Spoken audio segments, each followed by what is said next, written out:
좀 남편의 경제관념? 정말 깜짝 놀랄 정도로 몰라요.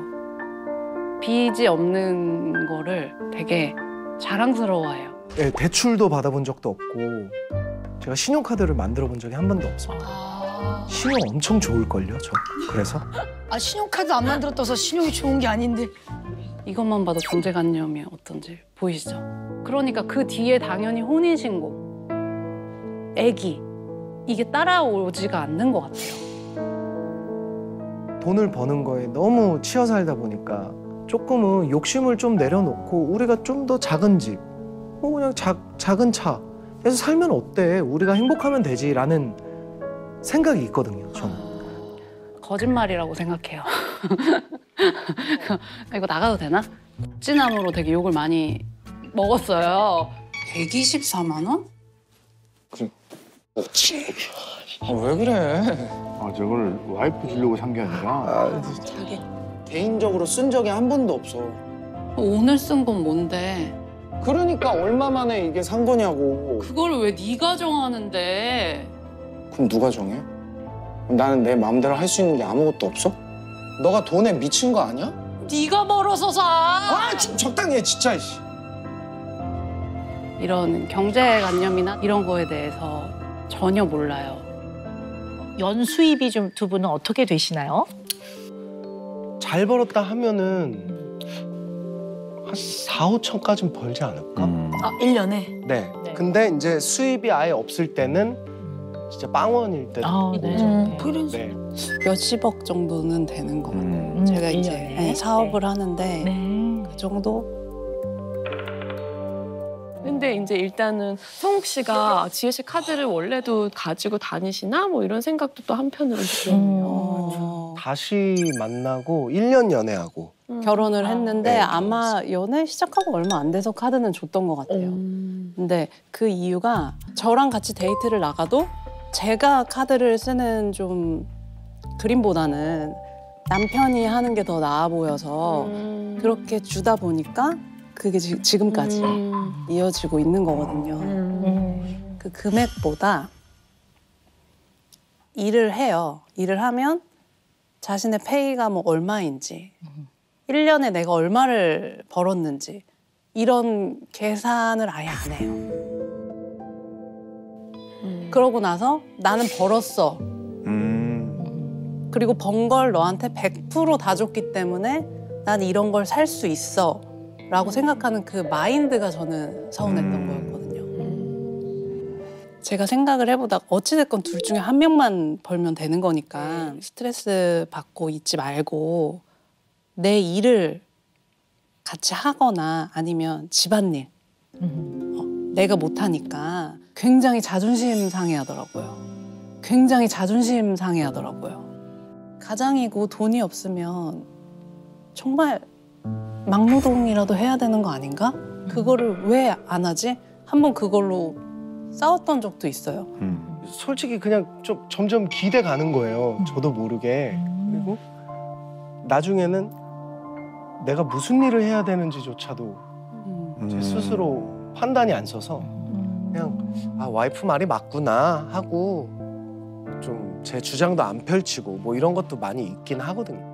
요즘에 이런 얘기가 있어요. 2인자 남편. 이제 아내가 밖에 나가서 경제적 활동을 하고 남편이 가사와 육아를 돌보는. 그래서 이제 이걸 2인자 남편 이렇게 이제 재밌게 말을 붙인 거죠. 그러니까 우리 성욱 씨가 보면 지금 2인자 남편이 맞긴 맞거든요. 사실 이제 고소득 아내를 둔 남편들, 그래서 아내가 이제 경제적 활동을 더 많이 하는 이럴 때 남편이요 생각보다 자괴감을 많이 느낀대요.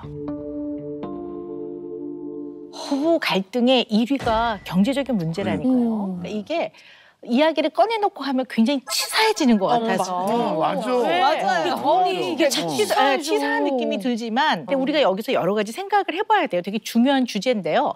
이 두 분의 이게 뭐 이혼을 해야 돼, 계속 살아야 돼라는 어떤 갈등, 부부 간의 갈등이 꼭 돈 문제만은 아닌 것 같아요. 집에서 영상 촬영 같은 거를 많이 해요. 그래서 조명 같은 것도 되게 항상 밝아야 되거든요. 저희 집에 조명이 나갔어요. 1개가 나가더니 2개가 나가더니 3개가 나갔어요. 그래서 조명을 이제 갈아달라고 이제 얘기를 했는데 전 당연히 남편이 갈아야 된다고 생각을 했어요. 아, 그러니까 전구 가는 일은 남자가 하는 일이다. 그래서 왜냐면 어릴 때부터 저는 그거를 아빠가 갈아주셨던 기억이 있거든요. 그래서 성우가 나 저거 좀 갈아줘 이랬더니 어떻게 가는 건데? 그러니까 되물어봐요. 그럼 저도 모르잖아요 어떻게 가는지. 그래서 글쎄 저거를 열고 전구를 바꿔 끼면 되는 거 아닐까? 이랬더니 그 앞으로 가요. 가더니 이 전구는 어디서 사? 그러니까 이렇게 다 물어봐요. 모든 걸. 그럼 제가 요 앞에 슈퍼 가면 팔지 않을까? 결국에는 이제 그걸 못 찾았어요. 다 전구를 같은 거를 이제 못 찾아서 아직까지도 나가 있어요. 전구가. 근데 답답해서 그러면 지혜 씨가 그러니까 저도 약간 싸우는 거예요. 그게. 그게 싸움이구나. 진짜 언제까지 안 하나 보자. 이런. 집이 충분히 밝았어요. 집이 충분히 밝았어요. 이 불 없어도 생활이 가능하다라는 판단이 섰었고 와이프가 별말을 안 해요. 이게 자기가 정말 생활하는데 불편하고 짜증이 나면 야, 너 왜 전구 안 갈아? 너 진짜 막 이럴 거 아니에요. 이런 반응이 없어요. 그냥 가만히 싸움인지 있으니까. 몰랐구나. 네. 나 혼자만 기싸. 네. 얘도 제가 쭉 두 분의 말씀을 쭉 좀 긴 시간 들어봤는데요. 두 분은 각자가 갖고 있는 남성성에 대해서 어떻게 생각하고 있는지 한번 검토해봐야 될 것 같고 여성성에 대해서 나는 어떤 개념을 갖고 있는지에 대한 걸 생각해볼 필요가 있어요. 강인함, 나무, 우직함, 가장. 여성성에 대해서 어떻게 표현하셨는지 한번 읽어보도록 하겠습니다. 이 쓰신 내용을 보고 제가 깜짝 놀랐어요. 깜짝 놀랐어요. 어찌나 찰떡궁합이죠. 그렇죠. 찰떡궁합 맞죠? 아니 생각하는 게 너무 비슷하잖아요. 근데 문제는 이 생각과 갖고 계신 현실이. 내 관념, 개념과 완전히 반대 역할을 하고 사시니 현실에서 완전히 서로 역할을 반대로 하고 계시니까 네. 두 분이 다 힘드신 거죠. 지혜 씨랑 얘기를 나눠보고 또 여러 가지 체크한 것도 쓰신 것도 이렇게 보니까 지혜 씨가 어쩌면 마음 안에서 너무 퍼펙트한, 너무 완벽한 남편을 기준 삼고 있을 가능성이 큰 것 같아요. 왜냐하면 본인이 쭉 어릴 때부터 성장하면서 성인이 될 때까지 지혜 씨의 생각과 마음 안에 쭉 자리를 잡고 있었고 아까 확인하셨잖아요. 네. 그걸 원하면서 동시에 현실에서는 전업 주부 같은 남편의 역할 지금 하고 있잖아요. 남편은 지금 전업 주부 같은 역할을 하고 있기 때문에 현실에서는 또 그것도 잘하길 바라는 것 같아요. 예를 들면 집에 오면 집도 착 치워져 있고 그다음에 이제 요리도 좀 맛있는 거 이제 피곤해서 집에 오면 좀 맛있게 딱 해서 줬으면 좋겠고 이 두 마리의 토끼를 다 잡으려고 하는 건 아닌가. 그리고 좀 다 서운하고 속상하고 그런 마음이 많으신 것 같아요. 네. 한마디로 철이 없는 아들. 철이 없는 아들? 저 남편이 그 공과금이나 그런 거를 갖고 계속 도와줬던 거는 사실이에요. 그 보험 같은 거 들어있는 거 있으니까 그런 거 계속 아빠가 하고 이제 충분히 책임질 나이가 됐잖아요. 마음을 먹고 시작해줬으면 좋겠다. 지금 우리 형준 씨 나이가 그죠? 46입니다. 저랑 차이 얼마 안 나시네요. 네. 그러면 최근까지도 혹시 그런 경제적인 지원을 받고 계신지 궁금하고 좀 있다면 구체적으로 한번 들어볼까요? 아버지가 이제 매달 80만 원씩 주시고 저는 거의 그걸로 살다가 사실 그걸로 살기가 힘들잖아요. 그래서 뭐 카드 리볼빙이라든지 이제 그 이런 이율이 거. 센데요. 리볼빙. 네, 리볼빙이 카드 값이 내야 될 돈이 2천만 원이면 뭐 5%, 10%만 일단 이번 달에 갚으면 이제 이게 연체가 아니고 계속 이게 미루는 거죠. 근데 이제 이율이 세니까 결국은 원금은 거의 안 까지고 정말 이자만 내면서 어떻게든 연체가 안 되려고 그러는 건데 쌓이고 쌓이니까 한 5천만 원 가까이 된 거예요. 어머. 아니 근데 뭘 하시는데 이렇게 한 달에 카드를 많이 쓰세요? 그게 이제 한 뭐 명품이나 이제 인기도 많았으니까. 네, 그런 거를 이제 좋아했거든요. 그 후로 연기자로 이제 준비를 했었어요. 계약금으로 1억 넘게 이제 저한테 준다는 회사도 있고 해가지고. 그 당시에. 네, 그래서 저는 그 당시에 뭐 정말 카드를 계속 썼죠. 계약금이 이제 좀 있으면 들어오니까 아직까지 안 들어왔죠. 이제 그때는 카드 값이 좀 정말 많았거든요. 그때는 뭐 800만 원, 700만 원. 그 당시 돈으로. 그 당시에. 네. 그럼 지금 한 10배라고 생각을 하면 네, 이번 달에 얼마니? 그러면 저는 정말 아무렇지도 않게 이번엔 뭐 조금 덜 나왔어 600. 뭐 이런 식으로 이제 문자를 보냈죠. 그럼 아빠가 이제 그때 카드값을 다 갚아주죠. 근데 이제 제 머릿속에는 몇 달 후면 나도 이제 계약을 하고 계약금을 받으니까 잠깐만 이렇게 아빠한테 먼저 돈을 좀 빌렸다 생각하고 쓰고 그다음부터 이제 내 살 길 알아서 가자 이랬는데 그게 벌써 한 20년 가까이 됐죠. 데뷔하신 이래로 꽤 긴 기간 동안 모든 경제적인 관리를 아버님이 해주고 계시는 셈이네요. 그렇죠. 네. 네, 그런 셈인 거죠. 네. 네. 혹시 이렇게 좀 돈 사고 저지른 거 좀 혹시 있으세요? 한국 외대 이제 수석으로 입학을 했어요. 재혼이셔. 네. 그래서 4년 장학금입니다. 등록금을 냈던 걸 정확히 213만 6천 원을 네, 제가 이제 큰 돈이네 그래도. 네, 학교에서 다시 받은 거예요. 그래서 이걸 딱 이제 제 방에 갖고 가지고 아이고. 이거를 부모님한테 얘기를 할까 말까 엄청 고민을 했죠. 안 되겠다. 안 되겠다. 써야겠다. 써야겠다? 뭐 친구들하고 뭐 나이트 클럽을 한다든지 뭐 밥을 먹는다든지 이런 거를 거의 제가 다 냈죠. 근데 4년 전액 장학금이었는데 장학금 몇 번 받으셨어요? 근데 제가 1학년 1학기 때 그 돈을 쓰느라고 학사경고를 먹었어요. 그 자격에서 박탈이 됐대요. 그러니까 학사경고만 안 맞았으면 그거 2.0만 제가 유지했어도 계속 받는 건데. 네, 근데 뼈골 때리는 말을 제가 할 건데요. 이처럼 40대가 넘어서도 부모님으로부터 경제적 도움을 계속 받으면서 부모의 곁을 떠나지 못하고 경제적으로 기대는 이런 사람. 기생충. 기생자식이라고 요즘 얘기를 합니다. 그래요? 네. 부모의 연금, 노후 준비 자금, 부모의 돈을 마치 내 돈처럼 빨아먹고 산다. 빨대죠. 이렇게도 얘기를 합니다. 빨대죠. 네, 좀 표현이 그렇죠. 네. 그래도 활동 비용이 담은 그게 있지 않았어요. 아니 공연도 많이 하시고 CF도 많이 찍고. 그때 정말 잘했어요. 정말 타고났는데. 계약을 잘못한 것 같아요. 네, 그래서 그 정산에 대한 내용이 딱 한 줄 있었거든요. 앨범이 10만 장 이상 나갔을 시에 소정의 금액을 지급한다. 이게 정말 끝이었어요. 한돈 100원도 못 갖고 갔어요. 근데 이제 그때 2집 활동이 끝나고 우리 이대로는 못할 것 같다. 그리고 이제 저희 부모님 집으로 다 피신을 했어요. 저희 4명이. 사실은 스스로 돈을 벌기까지 이제 이게 경제적 자립이라고 하는데요. 그 시기를 이제 놓쳐버리면 거기서부터 많은 문제가 생겨요. 그러니까 좋지 않은 그런 예를 들어보면 부모를 마르지 않는 샘물처럼 경제적인 샘물처럼 이용해서 계속 지원을 받아서 본인은 경제적인 독립을 하지 못하는 사람들이 우리 주변에 꽤 많습니다.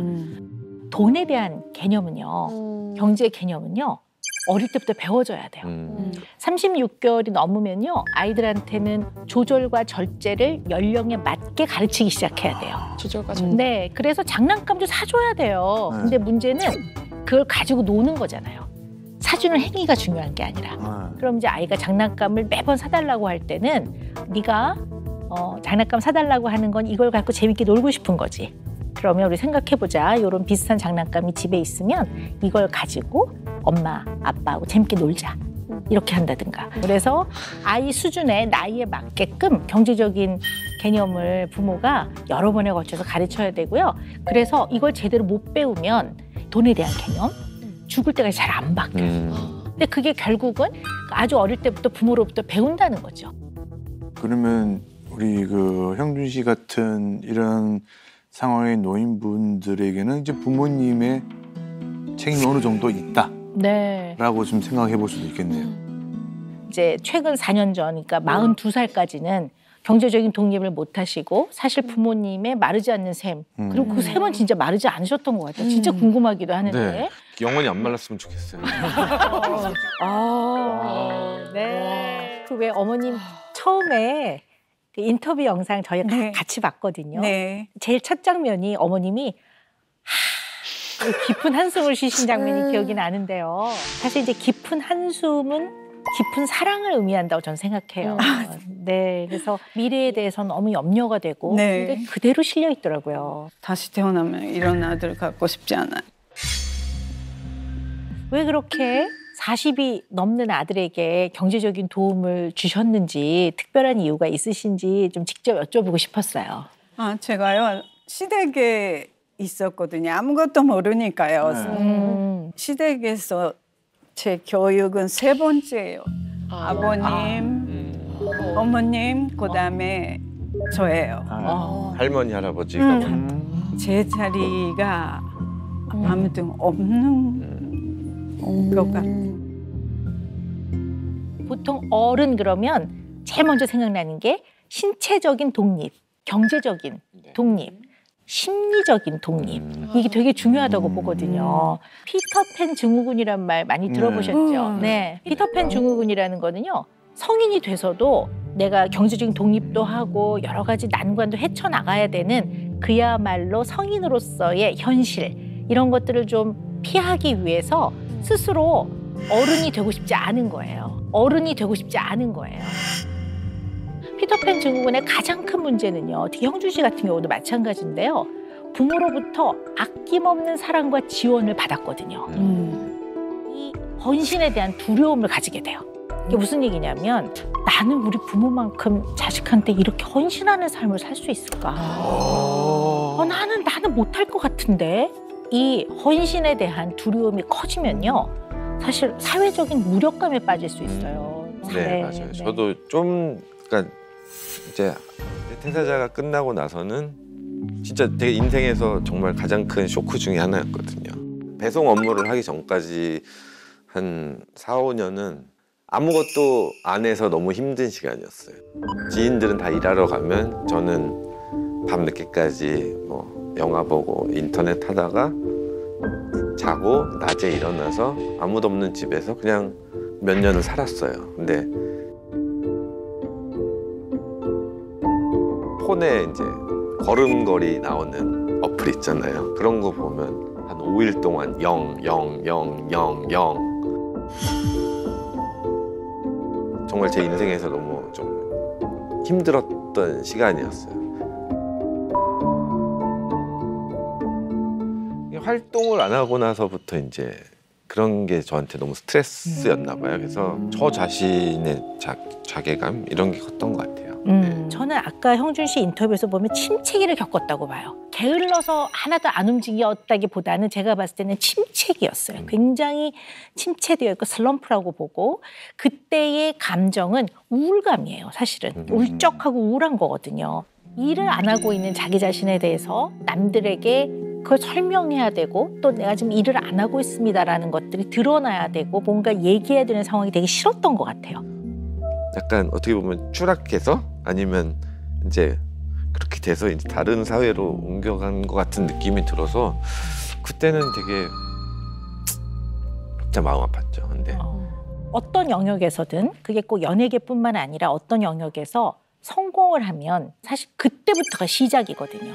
치열하게 그 자리를 지켜나가기 위해서 그래서 어쩌면 젊은 나이에 너무 성공을 하는 것이 꼭 행복이 아니라고 말씀드려요. 그냥 그 과정에서 겪을 것 좀 겪고 갈고 닦을 거 갈고 닦고 가야 되거든요. 그 이후에 아주 독립적으로 자생적으로 뻗어나갈 수 있을 만큼의 피나는 노력을 성공한 때부터 했었어야 되지 않을까라는 생각을 저는 해요. 맞아요. 약간 그 얼마 안 되는 인기에 취했던 건 정말 사실이에요. 그치, 엄마가 봐도 그렇지. 그래도 최근에는 어떤 자립을 위해서 또 택배 일도 하시고 네. 그게 또 방송에도 나오면서 와 싶기도 하고 했거든요.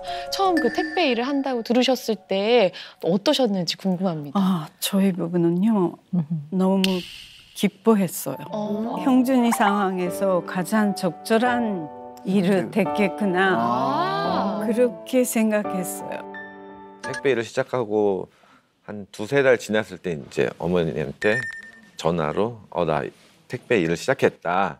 그랬더니 엄마가 잘 됐다고 좋다고 이랬는데 좋아하지 않는 선망하지 않는 직업을 택했을 때 약간 실망하시는 분들도 계시잖아요. 그래서 사실 그게 진심인지는 저도 아직까지 잘 모르고 있었거든요. 혹시 우리 엄마도 속으로는 그런데 그냥 겉으로는 그냥 아들이니까 잘했어 이렇게 얘기를 할 수도 있겠구나 생각을 했거든요. 근데 이제서야 저도 이제 엄마한테 진실을 듣는 것 같아서 기분이 좋네요.